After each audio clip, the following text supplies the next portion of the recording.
భారతీయ Janata party పెద్దలు జనసేనాని పవన్ కళ్యాణ్కి భారీ షాక్ ఇచ్చారు. ఆంధ్రప్రదేశ్లో ఎన్డీఏ కూటమి ఘన విజయం సాధించిన తరువాత టీడీపీతో పాటుగా జనసేన ఎంపీలకు కూడా కేంద్ర మంత్రివర్గంలో అవకాశం దక్కే పరిస్థితులు ఉన్నాయి అంటూ కొన్ని వార్తలు వచ్చినటువంటి నేపథ్యంలో జనసేనానికి భారతీయ జనతా పార్టీ పెద్దలైతే షాక్ అయితే ఇచ్చారు. జనసేనకి ఒక్క మంత్రి అవకాశం కూడా లేకపోవడంతో ఇది సర్వత్రా చర్చనీయాంశంగా మారింది. ఈ నేపథ్యంలో ఈ అంశం మీద చర్చించేందుకు ప్రస్తుతం మనతో పాటు ఉన్నారు ప్రముఖ రాజకీయ విశ్లేషకులు నిమ్మగడ్డ సీతారత్న కుమారి గారు. మేడంతో మాట్లాడుతాం. మేడం నమస్తే. మేడం నమస్తే అమ్మా. ఆంధ్రప్రదేశ్లో ఎన్డీఏ కూటమి ఘన విజయం సాధించింది. టీడీపీతో పాటుగా జనసేనకు కూడా కేంద్ర మంత్రివర్గంలో చోటు దక్కే అవకాశం ఉందని కొంతమంది రాజకీయ నాయకులు విశ్లేషణలు అందించారు. అయితే టీడీపీలో ఇద్దరికి కేంద్ర మంత్రి పదవులు రాబోతున్నాయి. జనసేనకు మాత్రం ఒక్క మంత్రి పదవి కూడా దక్కే అవకాశం లేదు అంటూ కొన్ని వార్తలు అయితే వస్తూ ఉన్నాయి. అందుకు తగ్గట్టుగానే ఒక లిస్ట్ అయితే బయటకు వచ్చింది. ఆ లిస్టులో కూడా జనసేనకు సంబంధించిన ఎంపీ అభ్యర్థులకు మాత్రం కేంద్ర మంత్రివర్గంలో చోటు అయితే దక్కలేదు. ఏంటి నిజంగా ప్రధాని మోదీ అలాగే భారతీయ జనతా పార్టీ పెద్దలు జనసేనాని పవన్ కళ్యాణ్కి షాక్ ఇచ్చారా అంటే ఏం చెప్తారు? అస్సలు షాక్ ఇవ్వలేదు. ఎందుకంటే పవన్ కళ్యాణ్ గారికి మోడీ గారికి సత్సంబంధాలు ఉన్నాయి.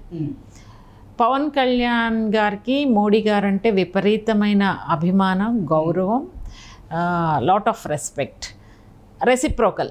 మోడీ గారికి కూడా పవన్ అంటే అంతే అభిమానం ఉంది. గుడ్ లుక్స్లో మోడీ గారు గుడ్ లుక్స్లో ఉన్నారు.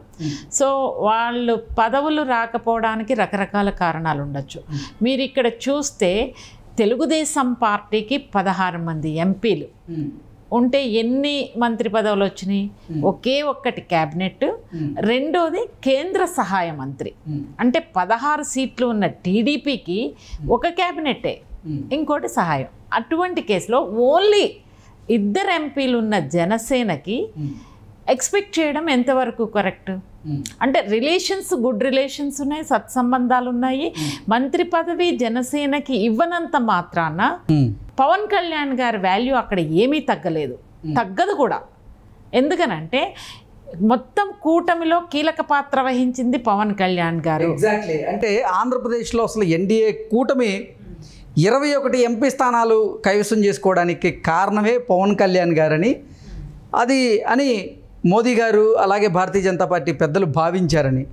అంటే జనసేనకు సంబంధించినటువంటి ఓట్ షేర్ అన్ని పార్టీలకు వెళ్ళింది కాబట్టే, అందరూ సమన్వయంగా పనిచేశారు కాబట్టే ఆంధ్రప్రదేశ్లో 21 ఎంపీ స్థానాలు రాగలిగాయి. దానికి ముఖ్య కారణం జనసేనాని పవన్ కళ్యాణ్ అని కొంతమంది భావించి వారికి ఎట్టి పరిస్థితుల్లో కేంద్ర మంత్రివర్గంలో చోటు దక్కే అవకాశం ఉంది, మా వర్గంలో చోటు దక్కడం కానీ అలాంటివి ఏం చూడలేదు. అంటే ఆంధ్రప్రదేశ్ నుంచి 3 మంత్రివర్గంలో చోటు దక్కుందని కొన్ని వార్తలు అయితే బయటకు వచ్చాయి. రామ్మోహన్ నాయుడు గారికి కేంద్ర మంత్రివర్గంలో చోటు దక్కిందని, పెమ్మసాని చంద్రశేఖర్ గారికి కేంద్ర సహాయ మంత్రిగా అవకాశం దక్కిందని, అలాగే భారతీయ జనతా పార్టీ నుంచి నరసాపురం ఎంపీగా గెలిచినటువంటి వర్మ గారికి ఆయనకు కూడా కేంద్ర సహాయ మంత్రిగా అవకాశం దక్కింది అంటూ రకరకాలుగా వార్తలు అయితే వస్తున్నాయి. కానీ జనసేన నుంచి ఎవరికి కేంద్ర సహాయ మంత్రి కూడా అవకాశం దక్కలేదనేది చెప్తున్నా. జనసేన వల్లనే 21 సీట్లు. ఇది 3 పార్టీలు సమన్వయంతో పనిచేశారు కాబట్టి 21 సీట్లు వచ్చినాయి. ఇక్కడ జనసేన ఓటు బ్యాంకింగ్ బీజేపీకి, టీడీపీకి వెళ్ళిందని మీరు చెప్తున్నారు. At the same time Janasena candidates నిలబడిన చోట TDP vote banking, BJP vote banking 3 పార్టీలు సమన్వయంగా పనిచేశాయి కాబట్టే అంత పెద్ద సక్సెస్ రాగలిగింది. 21 స్థానాలను ఆంధ్రప్రదేశ్లో ఎన్డీఏ కూటమి కైవసం చేసుకోవచ్చు. జనసేనకి కన్వర్ట్ అయింది. సో జనసేన ఓటు మిగిలిన 2 పార్టీలకి ఏ విధంగా వెళ్ళిందో మిగిలిన 2 పార్టీల ఓటు బ్యాంకింగ్ కూడా జనసేనకి వెళ్ళింది. మీరన్నట్టు ఇది సమిష్టి కృషి, సమిష్టి విజయం, ఏ ఒక్కరి సొంతం కాదు. అయితే ఇక్కడ పవన్ కళ్యాణ్ గారు ప్రధానమైన పాత్ర పోషించడం, కూటమిని ఒక కలపడంలో ప్రధాన పాత్ర పోషించారనేది ఆ క్రెడిట్ డెఫినెట్గా పవన్ కళ్యాణ్ గారికి వెళ్తుంది, అందులో డౌటే లేదు. నేను ఇక్కడ అంటున్నా 5 సీట్ల కన్నా తక్కువ ఉన్న మిగిలిన అలయన్స్లో ఉన్న వాళ్ళకి కూడా మంత్రి పదవి ఇవ్వలేదు ఎక్కడా కూడా. That doesn't mean that you know జనసేనకి ఏదో అన్యాయం జరిగింది, జనసేనకి మోడీ గారు షాక్ ఇచ్చారు అనడం కరెక్ట్ కాదు. ఎందుకంటే they have very good relations between Janasena and Bharatiya Janata party, especially top లీడర్షిప్లో కూడా అసలు కేంద్ర మంత్రివర్గంలో జనసేన వెరీ గుడ్ రిలేషన్స్ ఉన్నాయి వాళ్ళిద్దరికి అక్కడ. అయితే భవిష్యత్తులో ఏమన్నా ఎక్స్పాండ్ చేస్తే కనుక మినిస్టర్స్ దాన్ని ఎక్స్పాండ్ చేస్తే కనుక అవకాశము ఉండొచ్చు, ఉండకపోవచ్చు. That depends again. ఒకటి అసలు పవన్ కళ్యాణ్ గారు మోడీ గారిని అడిగారా, మోడీ గారికి లిస్ట్లో 2 ఎంపీల్లో ఒకళ్ళ పేరు ఏమన్నా సజెస్ట్ చేశారా, ఎవరికీ తెలీదు. అసలు పవన్ కళ్యాణ్ గారే సజెస్ట్ చేయలేదనుకోండి, అసలు ఇంకా అక్కడ గ్యాప్ లేదు, 2 లీడర్స్ మధ్య గ్యాప్ లేదు. ఎందుకంటే పవన్ కళ్యాణ్ గారు వెరీ వెల్ మెచ్యూర్డ్. ఇప్పుడు పరిస్థితులను బట్టి చూస్తే అక్కడ ముందే పెద్ద పెద్ద నెంబర్ ఉన్న వాళ్ళకే 1 ఇస్తున్న సందర్భం. మనకున్న 2 అడగడం మోడీ గారిని ఇబ్బంది పెట్టడం కరెక్ట్ కాదు అని పవన్ కళ్యాణ్ గారు భావించి ఉండొచ్చు. ఎందుకంటే అంత మెచ్యూరిటీ ఉంది పవన్ కళ్యాణ్ గారికి. Is a wonderful person. ఎందుకనంటే డెఫినెట్గా ఎందుకు ఇబ్బంది పెట్టాలి, అవకాశం వస్తే తప్పకుండా ఇస్తారనే ఒక నమ్మకం కూడా పవన్ కళ్యాణ్ గారికి మోడీ మీద ఉండొచ్చు. అది ఒక్కటే కాదండి, చాలా పోస్టులు ఇంకా నామినేటెడ్ కానీ పెద్ద పెద్ద పోస్టులు, ఏది క్యాబినెట్ ర్యాంక్కి ఈక్వల్గా ఉండే పోస్టులు కూడా చాలా ఉంటాయి. సో వాటిల్లో ఎక్కడైనా కూడా జనసేన ఎంపీలని అకామిడేట్ చేయడానికి అవకాశం ఉంది. సో మనము డెఫినెట్గా ఇది షాక్ అయితే కాదు. They have very good understanding, very good rapport. So జనసేనకు అన్యాయం చేయడం అనేది జరగని పని, ఇంపాసిబుల్. రాష్ట్రంలోనూ జరగదు, కేంద్రంలోనూ జరగదు, జరగడానికి అవకాశం కూడా లేదు. అంటే జనసేనని పవన్ కళ్యాణ్ గారి ఆశించి ఉండరంటారు. అదే అంటున్నా నేను. ఇప్పుడున్న ఆయనకి మోడీ గారు అంటే విపరీతమైనటువంటి రెస్పెక్ట్ పవన్ కళ్యాణ్ గారికి. 16 సీట్లున్న చంద్రబాబు నాయుడు గారికి ఒక్క కేంద్ర క్యాబినెట్ ఇచ్చి ఇంకోటి సహాయ మంత్రి. అటువంటిప్పుడు ఇద్దరున్న నేను అడగడం ఎంతవరకు కరెక్ట్ అని కూడా అనుకుని ఉండొచ్చు, తెలియదు మనకి. This is only assumption.